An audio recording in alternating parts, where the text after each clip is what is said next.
et mon sauveur personnel. Alléluia. Amen.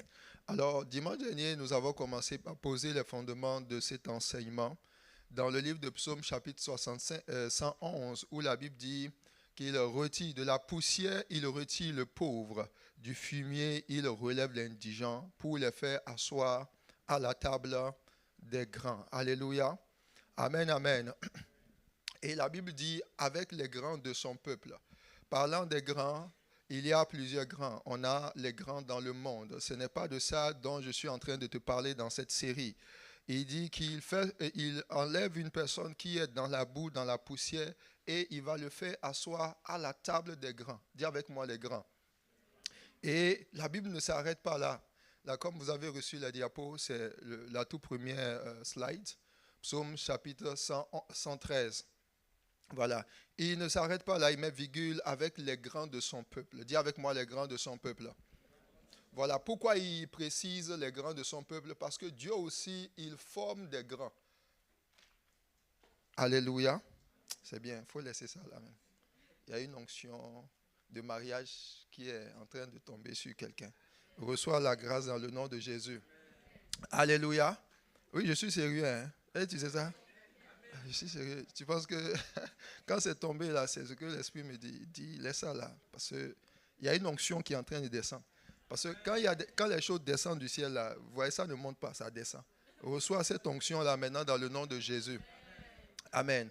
Donc ici, Dieu lui-même, il forme des grands. Il y a des grands. Dans la présence de Dieu, il y a ce qu'on appelle les grands. Dans le peuple de Dieu, il y a les grands.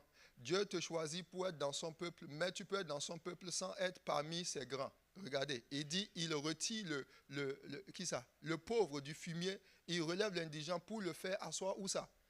Avec les grands. Avec les grands de son peuple. Je sais que quand tu as lu le titre En charge du fumier à la table des rois, la première chose à laquelle ça t'a fait penser, c'est de devenir quelqu'un dans le monde. Ce n'est pas de ça que je veux te parler. Alléluia. Même si cela va faire partie. Si tu es parmi les grands du peuple de Dieu, tu ne peux pas être un nobody dans le monde. Ce n'est pas possible. Parce que celui-là dont nous avons vu, la première chose, c'était que la domination reposait sur les épaules du Christ. Ésaïe chapitre 6, n'est-ce pas? Alléluia. Où la Bible dit un enfant nous est né, un fils nous est donné. Et la Bible dit, la domination reposera. La domination qui repose sur le Christ, ce n'est pas une domination temporelle, ce n'est pas une domination d'un siècle, non. C'est la domination éternelle. Parce que toutes choses ont été créées par lui, pour lui. Alléluia. Et en lui. Donc, lorsque quelqu'un dit dans le monde qu'il est président, il est grand, il est ceci, il réussit. Frère, si c'est juste dans le monde, c'est saisonnier, c'est temporel. À un moment donné, cette grandeur-là lui sera arrachée. Si vous allez lire dans le livre de Apocalypse chapitre 20, la Bible dit, je vis un grand trône. Et devant ce trône-là, les petits, les grands, les riches, les pauvres, en tout cas, tous ceux qui sont sur la terre-là, ils vont se tenir devant celui qui est assis sur ce trône-là. Et c'est qui cette personne qui est assise sur le grand trône blanc? C'était Jésus. C'est pour ça que la Bible dit que c'est lui seul qui exerce la domination. Alléluia. Donne un bon amen à Jésus. Maintenant, lorsque tu vas en contact avec le Seigneur, quand il te récupère, il te prend, il va travailler dans ta vie pour te faire rentrer dans la classe des gens qui reçoivent la véritable domination. Et cette domination, tu vas la manifester sur la terre dès maintenant, mais aussi tu vas la manifester dans l'éternité. C'est ce qui est merveilleux avec le thème dans lequel nous sommes en ce moment. Mais ce n'est pas le fait que tu arrives à rentrer dans les grands de Dieu, ça ne se fait pas du jour au lendemain. C'est un processus. Alléluia. Et c'est ce protocole-là que nous voulons voir. Et parlant des gens qui sont des grands, des gens qui dominent, je ne sais pas ce que tu dis ou tu penses de toi-même en ce moment, mais la Bible dit que tu fais partie des grands, tu vas faire partie des grands de Dieu. Ah, je n'entends pas ton amen. Ton amen est un amen de quelqu'un qui est fatigué par la vie. Alléluia. Donne un amen vitaminé. Amen. Oui. Bien-aimé, tu es appelé à être un roi. Oui, la Bible dit qu'il a fait de nous des rois. Si tu es une femme, tu es appelé à être une reine. Donc, peu importe là où tu es, peu importe ce que tu vois de toi-même, peu importe tes circonstances, tu es un roi, tu es une reine, tu es appelé à dominer, tu es appelé à régner, tu es appelé à ne pas être la queue, tu es appelé à être la tête. Est-ce que tu me suis? Alléluia, oui. C'est ton appel. Et c'est justement ça, quand je vous ai parlé de la révélation de ce Dieu-là, ce n'est pas comme si Dieu le faisait pour une personne et ne le fait pas pour l'autre. Non. La Bible dit que c'est lui, c'est Dieu qui fait ça. Lui, il est champion, toutes catégories confondues. Pour prendre les gens de l'abaissement, il les amène à la table des rois. Quel que soit le niveau d'abaissement dans lequel tu es, la Bible dit qu'il te retire. Dans d'autres passages, la Bible parle de la boue, du fumier. Il relève l'indigent et il le fait asseoir à la table des rois. Que tu rentres dans cette dimension-là dans le nom de Jésus. Dans cette année, les choses qui participent à de la boue dans ta vie, Dieu va les enlever. Dans cette année, c'est pour ça qu'on parle de distinction divine. Alléluia. Oui, la distinction divine, elle existe. Lorsque Dieu se lève dans ta vie, quand il commence son travail, il va t'amener à la distinction. Et tu vas passer dans une saison des choses extraordinaires. Qu'il en soit ainsi dans ta vie, dans le nom de Jésus. Alléluia. Et la particularité du message de Jésus, lorsque l'évangile devait être introduit pour la première fois, parlant de Jean-Baptiste, la Bible dit que Jean disait ceci, il dit, répentez-vous, car quoi? Le royaume de Dieu, dis avec moi le royaume. Hein. Le royaume de Dieu est proche. Donc il dit le royaume de Dieu est proche. Le mot qu'il utilise là, parlant du royaume, c'est simplement l'aspect de la royauté. C'est l'aspect de l'environnement où les gens sont au contrôle des événements. C'est l'aspect de cette dimension dans laquelle Dieu prend plaisir à te positionner quelque part. Alléluia. Il dit le royaume de Dieu. Dans ce royaume-là, c'est le mot basiléa qui parle de gouvernement. Et c'est un gouvernement dans lequel Jésus est le roi. Et tu fais partie des rois qui doivent siéger dans ce lieu-là. Qu'il en soit ainsi de ta vie. Et dans le livre de Genèse chapitre 1, verset 26, lorsque Dieu disait, la Bible dit, créons l'homme à notre image et à notre ressemblance, afin qu'il domine. Et c'est le mot dominer ici, parlant de dominer, il dit la domination reposera sur ses épaules. C'est le même mot qui a été utilisé là, parlant de l'homme. Et c'est le mot hébreu rada. Dis avec moi rada. Alléluia. Qui parle de souveraineté, qui parle de contrôle, qui parle d'exercer de l'autorité, d'être en charge des circonstances, de ne pas être maltraité. Il dit, créons l'homme à notre image afin qu'il domine, afin qu'il soit au-dessus. Alléluia. Amen, amen. Et dans cette vie, si tu es une personne qui veut avancer, tu dois dominer. Tu dois dominer. Et la domination dont il s'agit, quand Dieu a créé l'homme à ce moment, il n'y avait pas d'abord quelqu'un qui était premier ministre. Il n'y avait pas de roi. Non. Et l'homme, lorsque l'homme a été créé, la domination, c'est d'abord l'exercice de l'influence. Donc, à l'intérieur de toi, quand Dieu fait de toi un roi, il y a des éléments qui vont se manifester. Tu vas commencer par exercer de l'influence. Tu vas commencer par apporter des solutions. Alléluia. La domination, c'est la capacité à contrôler une sphère d'influence. Il y a des gens, par exemple, quand vous prenez, on te dit Pelé. Dans le domaine du football, on dit le roi Pelé. Alléluia. Tellement, avec le don footballistique, il a dominé le domaine du football. Il y a des pays, quand il arrive, même s'il a fini de jouer depuis, bon, je ne sais même pas s'il est encore vivant. Ou bien tu dis Didier Drogba. Alléluia. Si Drogba devait venir, c'est bon. Toi, tu ne connais pas Drogba, tu connais qui? Messi, voilà. On dit Messi. Il y a eu même des présidents de République qui ont reçu Messi à bord avec l'avion présidentiel. On n'a pas voté pour Messi, mais sa capacité à dominer, sa capacité à régner, a fait en sorte que le président lui-même a défrayé son avion personnel. On est allé chercher Messi, on l'a amené. Et puis, les gens étaient là, voilà, simplement parce qu'il est un roi. Il est un roi dans un domaine. Donc, quand Dieu dit, je vais te prendre de la poussière et je vais te faire la table de roi, ne t'attends pas forcément à ce que tu deviennes Premier ministre du Canada. Alléluia. Même si parmi vous, il peut y avoir des gens qui vont devenir. Est-ce que tu veux l'onction? Il faut devenir. Aïe, aïe, aïe. Amen, amen. Est-ce que tu sais que j'ai déjà même prié pour des... Je commence déjà même pas à prier pour des gens pour qu'il y ait des premiers ministres. Ou bien tu veux que je te mette dans la liste? Donc toi, ta domination là, c'est pour devenir Premier ministre. C'est ce que tu veux? Ok, c'est pas grave. On va voir ça. Alléluia. Oui, Ça, c'est une domination dans le sphère de la politique. C'est des gens qui vont aller, par la grâce de Dieu, vont se retrouver à la table des rois dans le domaine de la politique. Mais ce n'est pas forcément ça. Donc, Dieu, quand il va t'amener à la table des rois, ça peut être pas une idée d'entreprise, ça peut être simplement par un certain don que tu as. Alléluia. Et la manifestation de ces dons-là, lorsque ça va se déployer, Dieu va créer les circonstances pour que tu puisses être distingué. Amen. Tu puisses être distingué.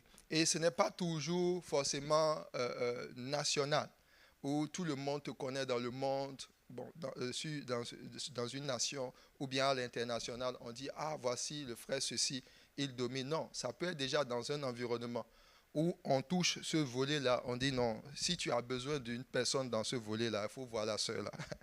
Alléluia. Il n'y a pas.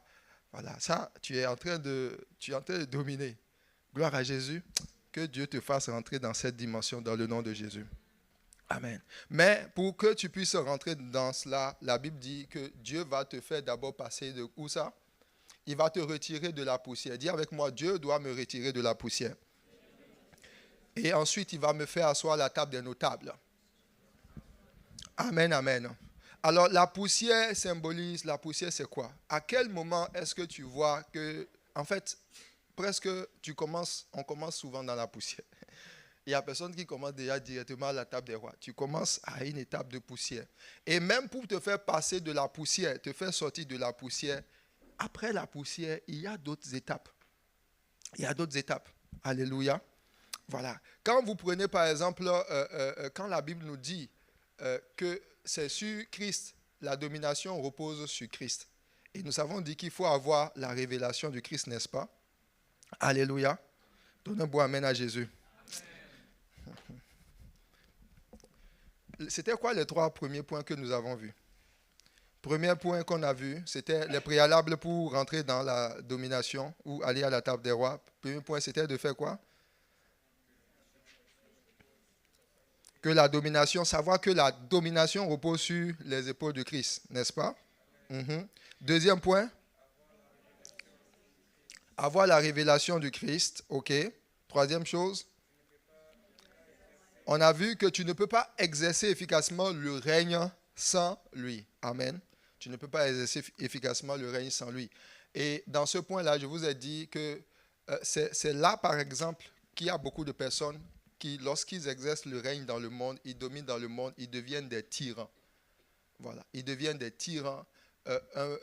Juste un poste de responsabilité peut déjà faire de toi quelqu'un qu'on n'a même pas envie, même si tu as la compétence, même si tu as le savoir-faire, même si tu as été désigné comme responsable, la responsabilité peut te transformer, faire de toi de quelqu'un qui n'est pas bien. Alléluia.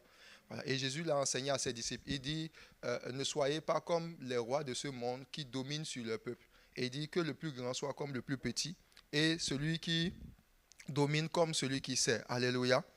Et beaucoup de personnes, par exemple, lorsque tu recherches la grandeur sans comprendre que sans le Christ, sans Jésus, tu ne peux pas manifester le règne ou la domination efficacement et sainement, tu peux te retrouver dans le cas de Salomon. Est-ce que vous savez que Salomon est l'un des rois qui a tout eu? C'est-à-dire que quand on parle de sur la vie, se donner des objectifs, travailler, passer même de la poussière et puis aller à la table des rois, Salomon est quelqu'un qui a vécu ça. Amen. Mais Salomon est l'un des rois qui a connu le plus la dépression. Alléluia. Oui, Salomon était dépressif.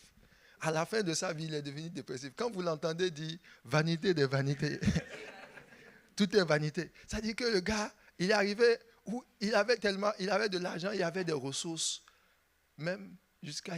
Bon, je ferme cette parenthèse-là. Il a tout eu. Alléluia, il a tout eu. Et quand vous prenez par exemple les gens qui sont riches dans le monde, la plupart d'entre eux, ils sont dépressifs. Voilà. Le gars, il travaille, il a les postes élevés, il est millionnaire, et puis ces millions lui donnent des soucis. Ces millions lui donnent des problèmes. Quand il rentre à la maison, soit c'est son mariage qui n'est pas bien, soit tous ses amis deviennent des escrocs. La Bible dit que le pauvre a beaucoup d'arnaqueurs autour de lui. Le riche plutôt. Ah, beaucoup de gens, plus même tu commences par avoir d'argent, il faut commencer par ouvrir les yeux sur ceux qui te fréquentent. Parce qu'il y a des gens qui viennent, non pas parce qu'ils t'aiment, hein, ils t'aiment ta poche, ils aiment ta poche. Ça veut dire que c'est ta poche qui les attire. La voiture que tu roules là, il dit, hé frère, comment ça va? Mais quand il va, c'est parce qu'il a vu que tu es bien habillé. Alléluia. Le jour où tu ne seras plus comme ça, ils vont t'abandonner. Donc, quand quelqu'un devient prospère ou devient grand dans le monde, il y a un vide qui se crée. Voilà, il y a un vide. L'argent ne répond pas à tout. C'est vrai que la Bible dit, il y a des gens qui disent l'argent répond à tout. Mais l'argent ne répond pas à tout. Hein. Oui. Il faut aller voir celui qui a écrit l'argent répond à tout. Et c'est dans le Nouveau Testament. C'est dans l'Ancien, n'est-ce pas? Maintenant, la même personne, c'est dans le livre de Proverbes, n'est-ce pas? Voilà. C'est la même personne qui a dit vanité des vanités. Ça dit que il a eu l'argent, ça a répondu vraiment à tout ce qu'il y avait sur la terre. Mais lui-même, il a vu que c'était une vanité. Ça n'a pas permis de combler, ça ne l'a pas préservé de la chute. Et à la fin, il s'est retrouvé, voilà, totalement perdu. Et c'est comme ça, vous allez voir des gens. Le pauvre, lui, il pense que c'est en gagnant de l'argent qu'il va être bien. Le riche, lui, quand il a fini de gagner, il voit qu'il y a quelque chose qui lui manque. Oui, c'est comme ça. Donc, quand la Bible dit, en fait, quand le troisième point qui dit sans le dominateur, si tu commences par obtenir des choses, des richesses, des avoirs, des possessions, toi-même, tu vas te rendre compte que ça ne te suffit pas. Il y a quelque chose qui va te manquer. Alléluia. C'est Dieu seul qui est celui qui comble ton âme. C'est Dieu seul qui est celui-là qui comble ton cœur. C'est Dieu qui te donne au-delà de la richesse, au-delà des biens physiques, au-delà de la considération. Quand vous prenez Noé, au temps de Noé, ou dans Matthieu chapitre 24, qu'est-ce que Jésus a dit? Il dit ne courez pas derrière les choses de ce monde-là. Ne cherchez pas à acquérir, à vous amasser des biens de ce monde.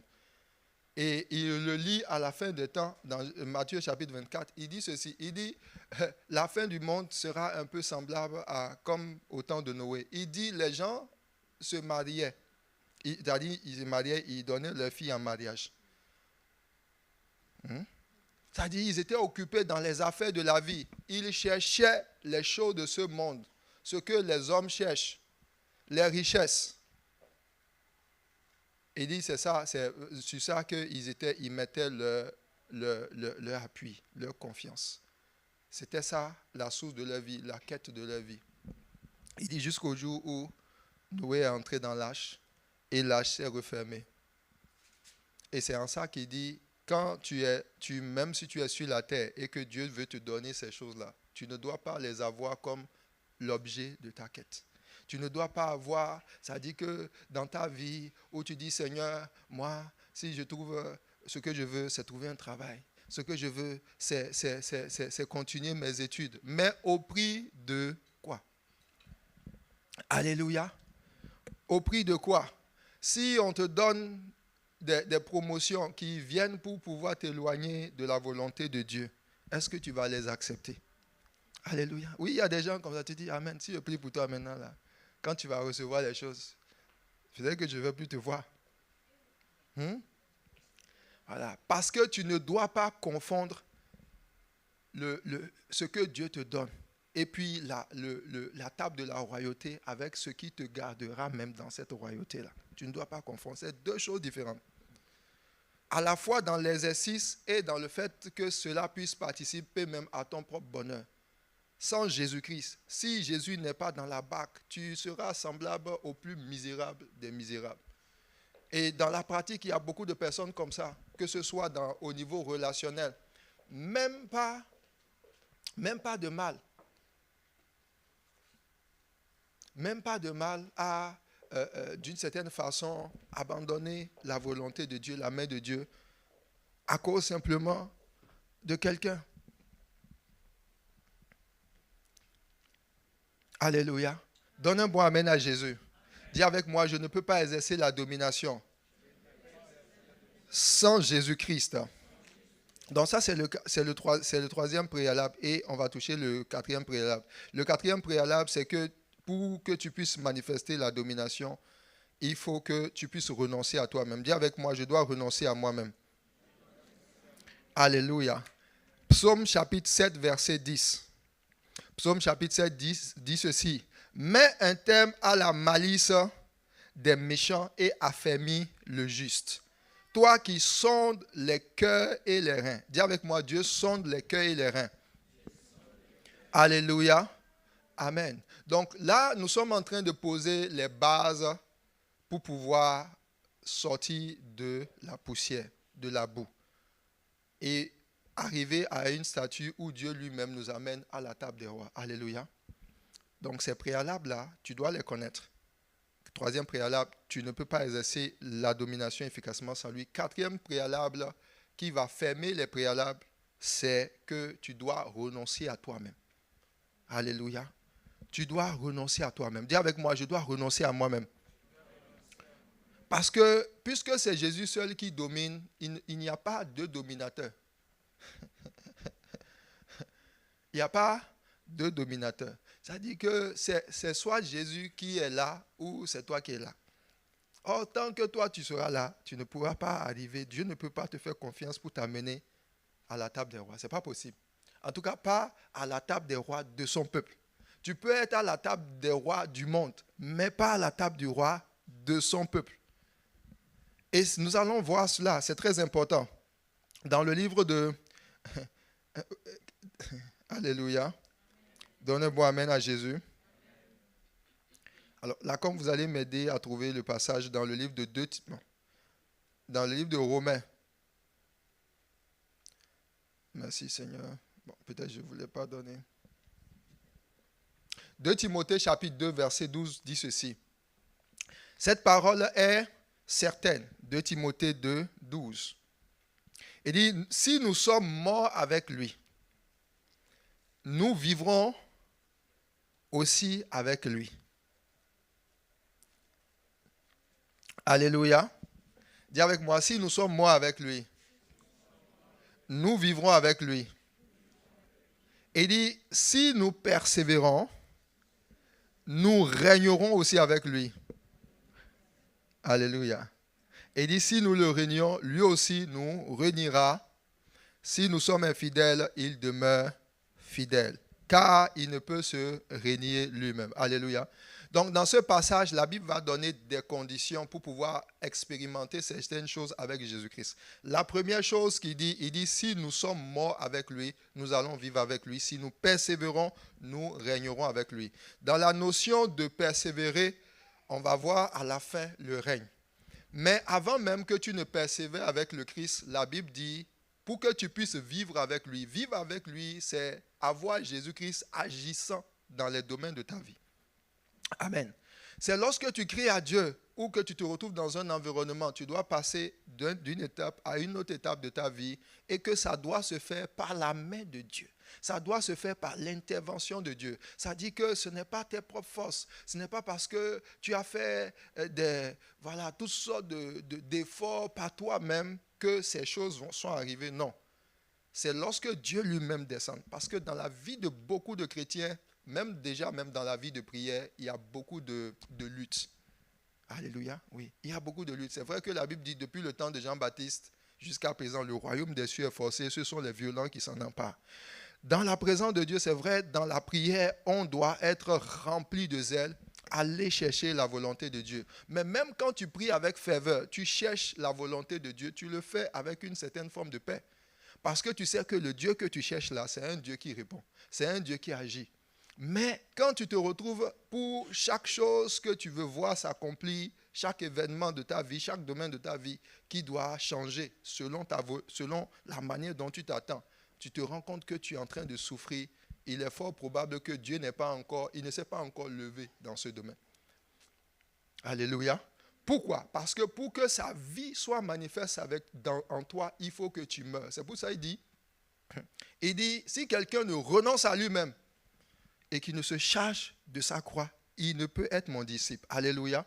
Donc, le premier élément qui empêche Dieu de pouvoir prendre efficacement ses enfants pour les amener à la table des rois, c'est que beaucoup de personnes ne sont pas mortes à eux-mêmes. Oui, comment tu sais que tu n'es pas mort à toi-même? Regarde le niveau des fois de ta quête de pouvoir mettre en pratique la parole de Dieu efficacement. Il y a des gens qui mettent la parole de Dieu en pratique une fois par année. Frère, regarde la sœur, dis sœur. Alléluia. Oui, regarde la manière dont tu as dit, oh, sœur, ça fait depuis combien de temps tu as lu la Bible, pasteur? 3 mois. Dis Gaspard, tu n'es pas sérieux. Gaspard, arrête. Alléluia. Oui, la parole de Dieu, la victoire en Jésus commence par ta consécration à connaître la parole écrite. Au commencement était la parole était avec Dieu. Toutes choses ont été faites par elle. Rien de ce qui existe n'a été fait sans la parole. Et tu dis, Seigneur, moi je veux être assis à la table des rois et à côté de toi, sans que tu ne connaisses la parole de Dieu. Alléluia. Le premier élément, c'est la mort à toi-même. Et tu meurs à toi-même en abandonnant tout ce que tu sais et en prenant ce que lui a dit. Et bien aimé, des fois, ça te fait mal comme ça même, la parole de Dieu. Et quand elle arrive, la Bible dit qu'elle arrive à toi sous 3 formes. Elle vient sous forme d'eau, elle vient sous forme de feu. Elle vient aussi pour te laver. Alléluia. Elle vient pour te nourrir. Elle vient pour étancher ta soif. Elle vient pour te donner de la nourriture. Mais il y a une dimension de la parole de Dieu. Quand elle vient sous forme d'eau, tu vois un peu, elle te lave. Quand tu rentres sous l'eau, là, tu es content, non? Il y a des gens qui font le petit canard. Tu sais c'est quoi le petit canard? Voilà, tu es sous l'eau et puis tu es là. Tu restes longtemps. Voilà. Après, quand tu vas avoir la facture d'électricité, toi, tu vas comprendre. Voilà. Ça, c'est la parole qui vient te dire, ma fille, ça va aller. Prends courage. Voilà. À la croix, il s'est chargé de tes péchés. Il s'est chargé de tes iniquités. Jésus a payé pour toi. Le sang de Jésus te lave. Si tu es tombé, relève-toi. Le sang te lave. Ça, c'est la parole. Oh, elle vient pour te laver. Mais tu n'auras pas la victoire dans ta vie avec la parole. Oh, la parole oh te permet d'avancer. Mais la parole oh ne te permet pas de tomber. On dirait que je parle à quelqu'un. Alléluia. La parole oh, te lave, elle te désaltère quand tu as soif, etc. Mais la parole, il dit, ma parole n'est-elle pas un roc? N'est-elle pour briser n'est-elle pas comme un marteau pour briser le roc? Ma parole n'est-elle pas comme un feu? Le feu, lui, il est pur. C'est le feu qui vient pour remettre en cause tout ce que la parole oh n'a pas pu bien laver. Le feu, lui, ne fait pas de cadeau. Là, quand il arrive, là, il brûle, ça te fait mal. Ça, c'est les moments où elle vient te confronter. Et c'est comme ça, par exemple, quand vous voyez une personne, on dit, ah, quand il a grandi dans une église. Et dans cette église-là, on fait le baptême, soi-disant, par aspersion. On asperge. On dit, frère, est-ce que tu t'es baptisé? Il dit, oui. Comment? On dit, par aspersion. On dit, non, ce n'est pas le bon baptême, ces trucs-là. Il dit, non, moi, je me suis déjà baptisé. Ah bon, tu t'es déjà baptisé? Mais, est-ce que tu sais... Le baptême que tu as fait par aspersion, là, est-ce que c'est ça qui est écrit dans la parole de Dieu? Non, non, non. Moi, je suis déjà baptisé. Donc, les gens, à la limite, ce n'est pas ce qui est écrit dans la parole qui les intéresse, hein, c'est ce que leur feeling, ce qu'eux-mêmes y pensent, la manière dont ils voient les choses. Tu ne peux pas avancer avec un Dieu juste sur la base de ta logique, sur la base de tes conceptions. Ça te maintient en retard. Tu vas chercher un Dieu qui va permanemment être à côté de toi et tu vas le sentir à la fois encore distant parce que tu le cherches sur de faux fondements, sur des fondements religieux. Et en cela, il va vouloir, il dit non, on va aller. Mais tu seras encore à une étape d'abaissement. Et c'est ce qui fait que l'espérance de beaucoup de personnes, des fois, elle est comme lointaine. Mais pourtant, notre Dieu est un Dieu qui répond à l'espérance. Donc, le 4e préalable, c'est la mort. Il dit, si nous sommes morts avec lui, Romains chapitre 6, il dit, ne savez-vous pas que lorsque nous avons été baptisés dans la mort du Christ? Il dit, si nous sommes morts avec lui, maintenant nous sommes maintenant une même plante avec lui. Il dit, ne vous conformez pas à vos anciennes natures, à votre ancienne nature, à la manière dont vous comportiez avant avoir rencontré Christ. Mais à quel moment est-ce que tu ne te comportes plus comme tu te comportais avant d'avoir reçu Christ? C'est lorsque tu es conscient de ce que en toi Dieu doit faire, Dieu doit constater une véritable mort. Alléluia. Comment tu sais que maintenant tu marches avec Christ? C'est que tu dois savoir à un moment donné de ta vie que lorsque tu as rencontré Christ, à partir du moment où tu l'as rencontré, il y a eu un avant et il y a eu un après. Il y avait une vie que tu vivais avant. Et cette vie-là, tu décides de mourir à ça, d'abandonner cela. Et tu te charges de ta croix. Et maintenant, Jésus te dit, suis-moi. Maintenant, je vais te montrer la bonne façon de vivre. Je vais te montrer c'est quoi la loi, les lois des choses. Dis avec moi, je dois mourir. Donc, regarde ton voisin, dis voisin, est-ce que si on te touche là, on va voir un bois mort ou bien c'est quelqu'un qui est endormi sous un coma un peu. Dès que la vieille nature se réveille. Hey! Alléluia. Et frère, ça fait la différence. C'est ça, il dit. Il dit, si nous sommes morts avec lui, nous vivrons avec lui. Un homme que Dieu a commencé, quand Dieu a commencé le processus pour l'amener à la table des rois, l'un des exemples les plus excellents, pour te montrer que la cause là, c'est-à-dire que quand Dieu commence par faire le travail et tu acceptes, il va achever ça et ça sera bien fait. Alléluia. Regarde ta voisine, dis voisine. Oh là là là là là. Oh là là là là là là. Fortifie-toi, prends courage. Amen. Parce que quand on est à l'étape de la poussière, on est à l'étape de la boue, c'est l'étape où vraiment, c'est-à-dire que tu souffres quoi. Toi-même, tu sais que tu souffres. En tout cas, peut-être pas dans tous les domaines, mais il y a un domaine là où tu souffres même. Voilà. Ça peut être le domaine, tu as du mal, c'est-à-dire l'argent te fuit. Voilà. Où il y a un domaine où ton âme est abattue. Il y a un domaine où tu te sens comme abandonné. C'est un domaine où tu te sens, c'est-à-dire que quand tu es à l'étape de la poussière, la vie est mystérieuse pour toi. Voilà. Quand tu dis, oh moi je ne comprends pas ma vie, pourquoi je n'avance pas? Frère, tu es dans la boue même. Voilà. Tu es dans la poussière. Les gens qui sont à la table des rois, c'est comme si Dieu lui-même fait en sorte que dans l'année de la distinction, vous voyez les passages de base que nous avons vus, parlant d'Isaac, la fin où il te fait asseoir à la table des rois, c'est ce qu'on voit dans Genèse 26, au verset. Il dit maintenant, Dieu nous a mis au large et nous prospérons dans le pays. Ça dit que, l'homme, Isaac, il était déjà riche, mais il y avait dans sa vie encore beaucoup de challenges, beaucoup de difficultés. C'est ce qui se passe. Et tu arrives à une période où tu dis, waouh, je prospère. Regarde ton voisin, dis voisin, je prospère. Maintenant, pose-lui la question, voisin, est-ce que tu prospères? Maintenant, tu vois que le voisin a un sourire un peu louche là. Tu dis, ça va aller. Tu es au bon endroit. Ça va aller. Alléluia. Ça va aller. Oui. Et avant de passer dans le protocole, ce point-là est important. Voilà. Parce que on doit constater ton acte de décès. Voilà. Vous savez, constat de décès. On doit dire, le frère tel, on a constaté qu'il est mort même. Voilà. Il n'est plus vivant. Voilà. Parce que quand tu es vivant là, c'est pas... Il faut bien me comprendre. Ce n'est pas la mort physique. Alléluia. Voilà. Donc quand vous prenez Jacob, la Bible dit que Jacob, il était fils d'Isaac, n'est-ce pas? Et il était appelé au règne.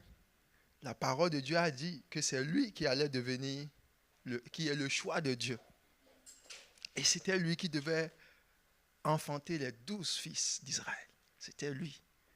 Et c'est la promesse de s'asseoir à la table des rois. Mais la vie de Jacob était compliquée. Jacob, malgré qu'il était le choix de Dieu, s'est retrouvé à souffrir dans son quotidien, malmené par les événements de la vie, comme s'il était un malpropre, comme si Dieu n'était pas dans sa vie. Il va chez son oncle Laban, il est malmené, les situations ne se passent pas bien. Et lorsqu'il était sur le chemin du retour, la Bible dit qu'il a rencontré un homme et il a lutté avec cet homme-là toute la nuit. Cette lutte-là n'était pas simple. Dans le psaume que nous avons lu tout à l'heure, la Bible dit que Dieu est celui-là qui sonde les cœurs et les reins. Pourquoi Dieu devait sonder son cœur et ses reins? Les reins, ça représente la force. Les reins, ça représente ce qui te maintient debout. Les reins représentent ce sur quoi c'est-à-dire, c'est quoi les forces qui te permettent d'avancer? Amen, amen. Est-ce que tu sais que des fois, quand tu as envie d'avoir, souvent quand les gens n'ont pas envie de voir des déceptions dans leur vie, ils ont ce qu'on appelle des plans A et des plans B. Voilà. Et dit, bon, la manière dont, côté relationnel, j'ai eu beaucoup d'échecs. Maintenant, ce frère qui vient là, il va être mon plan A. Et puis, pour que ça passe quand même, il faut un plan B. Donc, 2026, là, le pasteur a déclaré à la traversée qu'il y aura des mariages. Mais mon nom n'est pas encore dedans. Donc, je vais avoir un plan A et puis un plan B. Alléluia, ça c'est terrain. Ça veut dire que c'est ce sur quoi tu mets ta force. C'est ce sur quoi tu mets ton appui. Tu es vivant, tu n'es pas encore mort. Alléluia. Lorsque tu vas, Dieu veut t'amener au règne. Lui, tu ne dois plus avoir de plan A, de plan B. C'est lui qui doit être ton plan. Il ne veut pas coexister avec quelqu'un. Et il ne veut même pas coexister avec toi-même. Parce que toi-même, tu peux être ton propre plan. Ça dit que tellement tu es intelligent, tellement tu es... Et Jacob était ce type de personne. Jacob, vous ne savez pas, Jacob, quand il est né, on lui a donné le nom qu'on lui a donné, c'est escroc. Et ce nom-là, ça veut dire que c'était un marmailleur. Vous voyez, l'histoire de Jacob n'est pas simple. La Bible dit qu'il a appelé son frère comme ça, Ésaü. Et puis il dit, Ésaü, assieds-toi. Tu vois, tu es fatigué, hein? Mais j'ai préparé un bol de lentilles, un bol d'haricots. Puis tu vas manger ça. Et la Bible dit que c'est avec un bol d'haricots qu'il a pris le doigt d'aînesse. Bol d'haricots. Ça, c'est quel haricot il a préparé? Hey! Moi, quand on dit c'est le moment d'aller prendre petit déjeuner, vous voyez les restaurants de petit déjeuner, une des choses que j'aime pas le plus, c'est leur affaire de... Ils appellent ça... Comment ils appellent ça? Des lentilles. Fève là. Oh là là là là, j'aime pas ça. C'est avec Fève-là qu'il a volé son frère. Il a marmaillé son frère. Donc, et la chose est assez étrange. Ça dit qu'il est passé maître dans l'art de flouter les gens. Donc, il dit à son frère, non. Et puis son frère pousse juste un bol d'haricots. Et même quand vous lisez l'histoire, Ésaü dit, qu'est-ce que cela me sert de ne pas... Ça dit, si je ne mange pas maintenant, je vais mourir. Donc, ça dit que le bol d'haricots lui-même, là, c'était comme ça a suivi. Donc, il a bien préparé l'haricot. Là. Je ne sais pas, en tout cas, il y a un mystère là-dedans. Amen. Et quand il a fait cela, il lui a volé son droit d'aînesse. Ça veut dire qu'il comptait sur quelque chose. Il savait qu'il avait de la ruse en lui-même. C'était une intelligence, elle était un peu diabolique. Et il y a des chrétiens comme ça, c'est-à-dire ils attendent Dieu, mais ils sont intelligents, ils sont smart. Il dit cette affaire de mariage là, je gère même. Frère, tant que tu vas gérer, tu vas finir quelque part que toi-même tu ne vas pas comprendre. Tant que tu vas gérer, Dieu va dire, ok, vas-y, continue de gérer. Tu vas te cogner la tête. Et tu vas revenir pleurer comme ça. Toi, on te dit, c'est ce qui s'est passé. Et non seulement il a fait ça avec bol d'haricots, il s'est retrouvé après avec sa maman. Il a encore fait. Mis l'habit, préparé le veau, amené chez son père. Utilisé un peu, il a fait semblant d'utiliser un peu la voix de son père et de son frère. Son père n'a pas capté ça là. Il dit non, cette voix-là, c'est la voix de Jacob. Et quand il a fini, il a reçu la bénédiction, il a fui maintenant.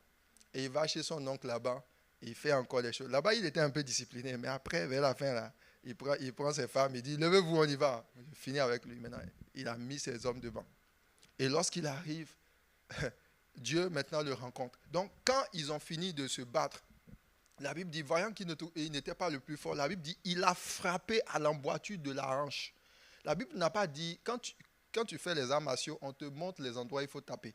Parmi ces endroits, c'est souvent la tête, des fois le cœur. Bon, je ne vais pas te donner des mauvais trucs là. Alléluia. Mais l'ange a choisi un endroit précis. Il a frappé sa hanche. Donc, la manière dont il a frappé la hanche, normalement, il ne pouvait plus marcher. Qu'est-ce que Dieu était en train de faire? Dieu était en train de lui retirer ce sur quoi il s'appuyait. Parce que la hanche, c'est la force sur laquelle, c'est ce sur quoi tu comptes. Et il a longtemps compté sur lui-même. Alléluia, il a longtemps compté sur lui-même. Il était vivant. Et Dieu a brisé ça. Il dit maintenant, je te retire cette capacité de compter sur toi-même. Maintenant, tu dois apprendre à compter sur moi. Et pour t'expliquer, pour te montrer que c'est ce que Dieu a fait, la Bible dit que quand ils ont fini comme ça, il dit à l'ange, après qu'il se soit bien battu, on l'a frappé, il dit à l'ange, bénis-moi. Et vous n'allez pas voir l'ange dit, je déclare, tu es béni, tu es béni. Non, il n'a pas fait cela. Quand l'ange voulait le bénir, ce qu'il a demandé, il dit, quel est ton nom? Il dit, je m'appelle escroc. Je m'appelle Jacob. Alléluia. L'ange dit, ok, je vais te bénir. Mais c'est justement pour ça que tu as des problèmes. Cette nature-là qui te conduit et qui t'amène à faire ce que tu veux, comme tu veux, aller là où tu veux, penser ce que tu veux. Et chaque fois tu te retrouves dans les problèmes, c'est cette nature-là qui est la source. Il dit, je vais changer. Il dit, je change Jacob. Tu ne t'appelleras plus usurpateur. Tu ne t'appelleras plus escroc. Tu ne t'appelleras plus marmailleur. Et il a changé ça. Il lui a donné le nom Israël. Israël signifie vainqueur. Alléluia. Autrement dit, Dieu était en train de dire qu'à partir de maintenant, c'est la victoire qui était son partage. Et le seul qui était vainqueur, c'est Christ. Et il était en train de dire, la victoire de Christ sera ta victoire. À partir de maintenant, comme tu changes de nature et que c'est le vainqueur, le dominateur qui va maintenant, que tu vas transporter comme nature, tu ne pourras que dominer. Tu ne pourras que vaincre. Et dans le Israël, le L, c'est Dieu. Ça dit Dieu. Isra, c'est victoire. L, c'est Dieu. La combinaison, c'est victoire avec Dieu. Vainqueur. Donc Dieu a mis son nom à l'intérieur. À l'intérieur. C'est-à-dire, il lui a donné un nom qui était où lui-même il était dedans. Il a fait passer l'ancienne personne. C'est pour ça, dans le livre d'Ésaïe, quand vous lisez souvent, on va parler de Jacob, on parle d'Israël. Pour nous rappeler la nature qui a été nécessaire que Dieu enlève avant que Israël ne rentre dans sa destinée. Ça, c'est la vieille nature, c'est le vieil homme. C'est cette partie-là qui doit absolument mourir. Alléluia. Et c'est une décision. Tu dois dire, Seigneur, je décide de renoncer à moi-même. Et bien aimé, tu dois le faire. Parfois, ça nécessite que tu t'humilies. Ça va passer des fois. Il y a des problèmes que tu rencontres et que tu n'arrives pas à t'en sortir parce que lorsque ça vient, tu ne te rends pas compte que Dieu a envie que tu meurs à quelque chose. Et tu gardes toujours Jacob avec toi. Tu gardes Jacob avec toi. Tu dis, ça va aller. Et tu continues. Dieu dit, jusqu'à quand tu veux accepter de mourir? Meurs rapidement pour qu'on avance. Meurs rapidement. Il te cogne la hanche. Il te dit, ah non, papa, j'ai encore un peu de force. J'ai un peu de force. On avance. Il dit, hé, l'ange, il tape encore. Dis à ton voisin, tu veux que Dieu ne continue pas de te taper comme ça là? Alléluia. Amen, amen. Bon, en vérité, ce n'est pas Dieu qui te tape, c'est les circonstances de la vie qui te giflent même. Voilà, c'est les circonstances qui font ça. Et tu n'apprends pas vite la leçon. Dis à ton voisin, on va apprendre la leçon maintenant vite même. Plus vite on meurt, plus vite on vit. Avec Jésus. Gloire à Dieu. Amen. Qui est prêt à mourir même? Pas en réanimation. Hein? Voilà. Alléluia. Alors, comment tu sais, par exemple, quand Dieu veut te faire mourir, là, le moment vient, on parle du pardon. On dit pardonne. Voilà, on dit pardonne. Et puis, pendant qu'on est en train de dire, ça veut dire que toi-même, tu sais, on dit pardonne. Et les gens, quelqu'un maintenant va venir t'offenser. Tu dis, ah, le pasteur a dit de pardonner. Jésus a dit pardonner. Tu te concentres, ça va aller. Quelqu'un vient encore, on te fait quelque chose, tu dis, ah, il faut pardonner. Alléluia. Si je vis, ce n'est plus moi qui vis. C'est Christ qui vit en moi. Alléluia. Troisième personne, hé, toi, tu ne sais pas de qui tu penses que je suis le pasteur Abraham. C'est vrai. Moi, tu sais d'où je viens. On ne parle pas comme ça aux gens. Je vais te montrer maintenant. Tu n'es pas mort, tu es en réanimation. Il faut que Dieu te tue bien même. Alléluia. Quelqu'un va dire, le pasteur a dit aujourd'hui, là, on doit mourir. Hein? Amen. Donc, c'est à ce niveau, c'est le point de départ du moment où Dieu commence par te prendre. Et lorsque Israël et Jacob est mort à Péniel, la Bible dit, j'ai vu Dieu face à face et mon âme a été sauvée. À partir de ce moment-là, Christ est rentré dans sa vie il était de plus en plus conscient que ce n'est plus lui qui vivait, qu'il devait prendre chaque élément, chaque domaine de sa vie pour laisser le Seigneur le conduire. Mais il n'est pas rentré forcément dans la royauté là. C'est là où on acte le début de l'action du Saint-Esprit pour commencer par travailler dans ta vie. Alléluia. La suite de l'histoire, il y a d'autres choses. C'est pour ça que je vais te parler du protocole.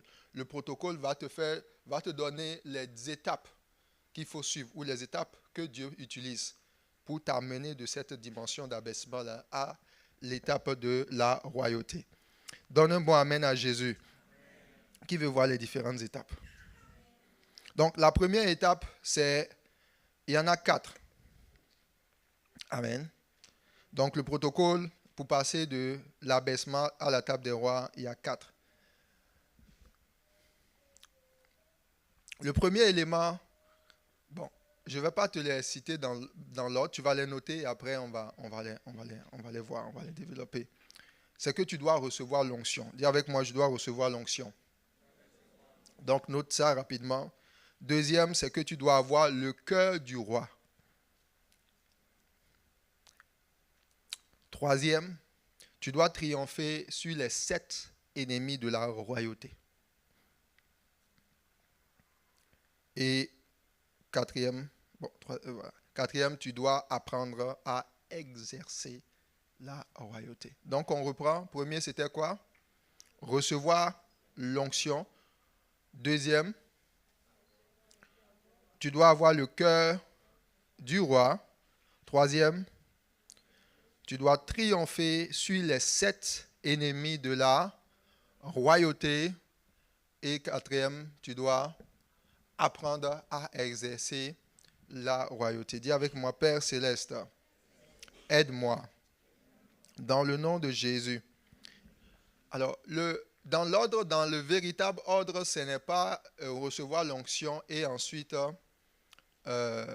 avoir le cœur du roi. Normalement, c'est avoir le cœur du roi et ensuite recevoir l'onction. Mais pour certaines raisons, je vais commencer avec recevoir l'onction. Amen. Donne un bon amen à Jésus. Voici ce que Dieu dit. Il dit, voici, j'ai trouvé David, l'homme selon mon cœur, qui accomplira mes destinées, mes desseins. Déjà, vous allez dans le livre de Actes, chapitre 13, verset 22. Donc, je suis à l'étape de avoir le cœur du roi. Je ne vais pas le développer plus tard. Nous allons développer ce qu'on y met. On met dans développer le cœur du roi. Il dit, voici, puis l'ayant rejeté, là, il fait allusion à Saül. Il dit, il leur suscita pour roi David, auquel il a rendu ses témoignages. J'ai trouvé David, fils d'Isaïe, homme selon... Est-ce qu'il a dit homme selon son cœur? Non. Il dit homme selon mon cœur. Ça veut dire que Dieu a un cœur. Alléluia. Dieu a un cœur. Et ce cœur-là, Dieu doit te le donner. Dieu a un cœur. Et quand tu veux régner, il faut que ce soit selon son cœur à lui. Selon son cœur à lui. Il dit, j'ai trouvé David, l'homme selon mon cœur, qui accomplira toutes mes volontés. Psaume chapitre... Bon, ça c'était... Donnez-moi 1 Samuel 2, verset 35, toujours dans la même veine. Il dit, je m'établirai un sacrificateur fidèle qui fera quoi? Qui agira selon mon cœur et selon mon âme. Je lui bâtirai une maison stable et il marchera toujours devant mon oint. Psaume 89, verset 21. J'ai trouvé David, mon serviteur, je l'ai oint de mon huile sainte. Alléluia. Donne un bon amen à Jésus. Alors, on revient sur le premier point, c'est que tu dois recevoir l'onction. Dis avec moi, je dois recevoir l'onction. 1 Samuel chapitre 16, verset 13 dit ceci. Samuel prit la corne d'huile et l'oignit au milieu de ses frères. L'Esprit de l'Éternel saisit David à partir de ce jour et dans la suite. Samuel se leva et s'en alla à Rama. Amen. Alors dans l'histoire de David, la Bible dit que David était une personne ordinaire que personne ne connaissait. Et David était même derrière les troupeaux de son père. Et à cette période de sa vie, c'était comme si, bon, à la limite, il était sur la terre, mais personne n'en faisait cas. C'est vraiment l'étape où on voit que tu te retrouves même où tu te dis, ben, est-ce que ma vie a de l'importance? Est-ce que je vais accomplir quelque chose dans ma vie? C'est l'étape où tu te cherches encore. David était dans la poussière. Il était d'une certaine façon dans la boue. Mais la première chose qui a changé la vie de David, c'est l'onction. L'onction de Dieu est venue sur David. La Bible dit que Dieu a envoyé son serviteur Samuel. Et Samuel est arrivé dans la maison d'Ésaïe. Il dit, où sont tes fils?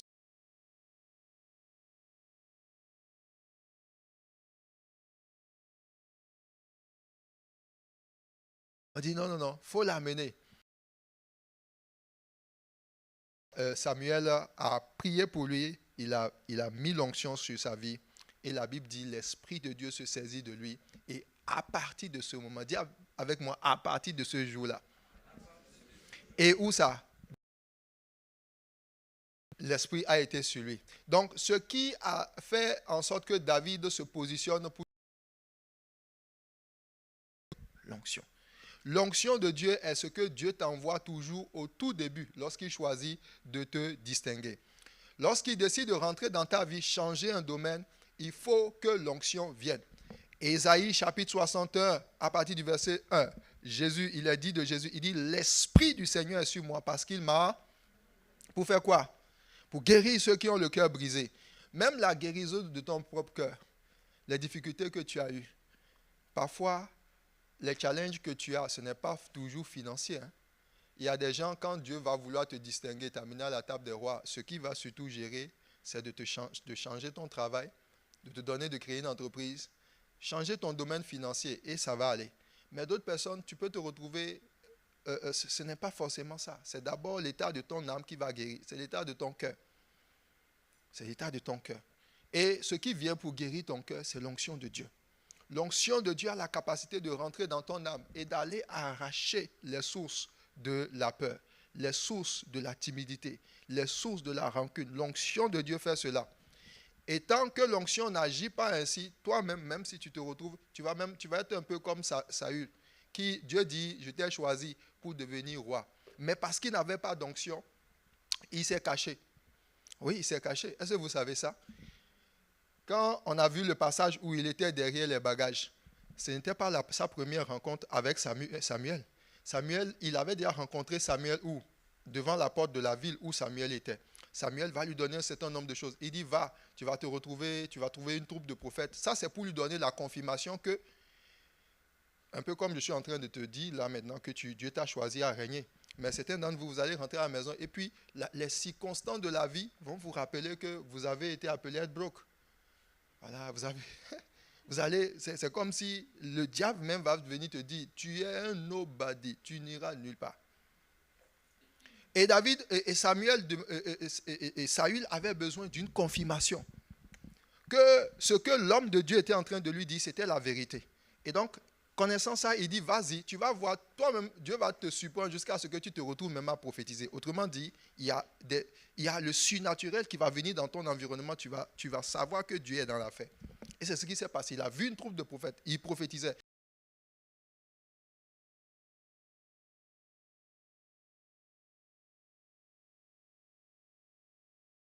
Période-là, ce n'est pas n'importe qui peut se lever pour prophétiser.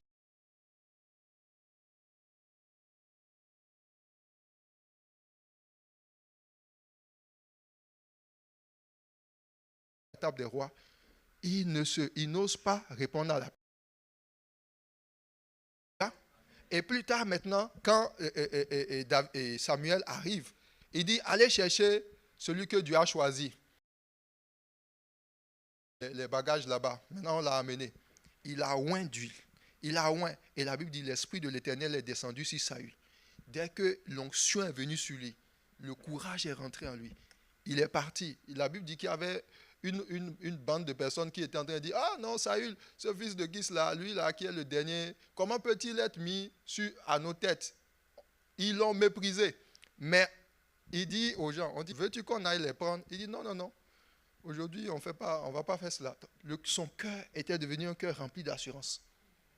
Il est rentré. L'onction L'onction, quand l'onction vient sur ta vie, l'onction te transporte. L'onction te donne de conquérir. Alléluia. L'onction est nécessaire. Et cette onction-là, elle vient sur toi ce matin dans le nom de Jésus. Alléluia. Tu as besoin de l'onction. Dis avec moi, j'ai besoin de l'onction. Que l'onction vienne sur ta vie. Et pendant que je suis en train de prier, l'onction est en train de venir. L'onction, cette onction-là va faire la différence. Quand tu seras en train de dire, l'année 2026 ne sera pas comme l'année 2025. Ce qui va faire en sorte que tu seras capable de te lever. Ce qui va faire en sorte que tu vas te lever et puis tu vas te mettre à faire ce qu'il faut que tu fasses. Que les projets que tu n'arrivais pas à faire, tu pourras les faire. Ce qui va faire en sorte que tu vas entendre la voix de Dieu qui va te dire, voici le chemin que tu dois prendre.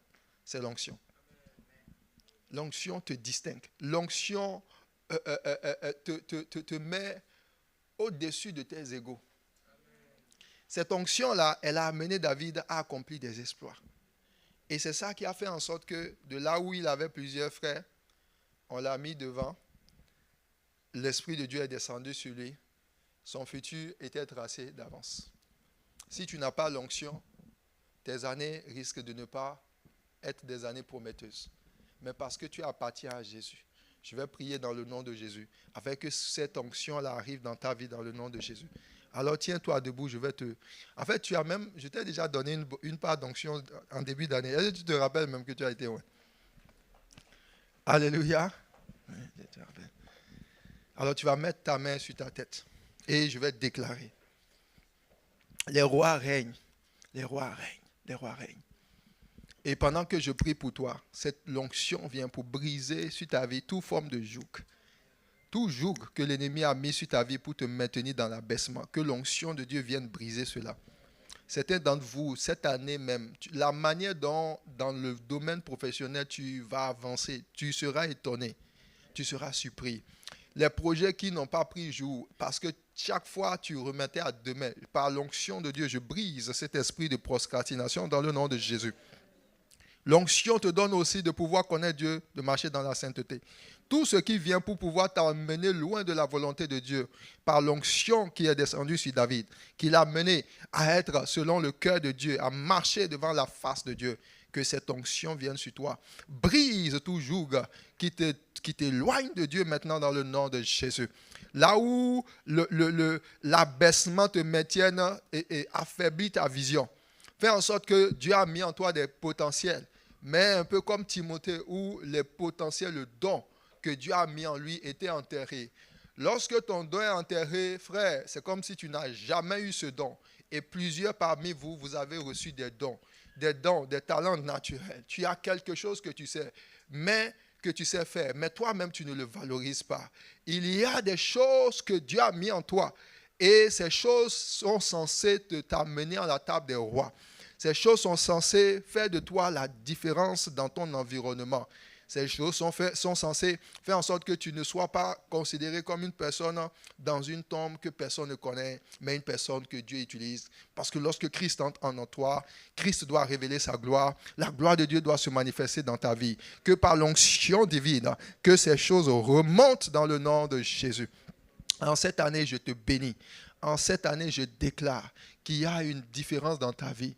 Dans le nom de Jésus. Certains d'entre vous, vous avez des challenges encore par rapport éventuellement à vos familles. Et vos familles, la manière dont les choses ne fonctionnent pas bien dans vos familles, c'est comme si, c'est dans mon livre, l'art de briser les jougs, je parle des différentes onctions. Mais il y a un joug qui amène les gens à être en arrière. C'est les jougs familiaux. Aïe, aïe, aïe, aïe, aïe. C'est les jougs de la maison de ton père. C'est les problèmes qui sont attachés à ta nature. Là où tu es considéré comme fils de Kis, et Kis appartient à la tribu de Benjamin, une tribu où il n'y a pas la notion de la royauté. Cela peut être pour toi ce qui te maintient à une vie de stagnation et qui t'empêche de manifester la royauté que Christ a prévue. En cette année, je viens briser ces liens dans le nom de Jésus. Les liens sont brisés maintenant dans le nom de Jésus. Tout ce qui te maintient dans l'abaissement, que cela soit brisé dans le nom de Jésus. Beaucoup parmi vous êtes en train de recevoir cette onction maintenant. Qu'il en soit ainsi dans le nom de Jésus. Et là où ton cœur était en train de te mépriser toi-même, j'arrache le sentiment de mépris.